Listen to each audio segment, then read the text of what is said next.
I am the Tofu Golem. Please enjoy the video. You'll start by confirming which Gmail address should appear in Google Maps. This ties map history and preferences to that account. Sign into Gmail or Chrome now so Maps can switch accounts smoothly. Once done, open Google Maps and tap your profile icon in the top right. That shows currently active accounts.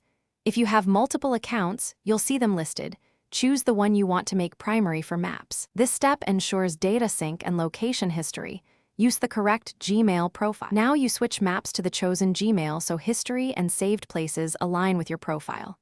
Tap the profile icon, then select the account you want. If it's not listed, choose Add another account and sign in. Make sure to check sync settings. Location history and web and app activity must be enabled for full functionality. Once you select the account, Maps reloads with that profile's saved places and preferences. If you use multiple devices, repeat on each for consistency. Finish by verifying that saved places, contributions, and your timeline reflect the new Gmail. Open your places to confirm. If old data still shows, sign out of extraneous accounts to prevent accidental switching, and make sure Maps is updated to the latest app version. If things go wrong, clear the Maps app cache or remove and re-add the Gmail account. This often forces a clean sync.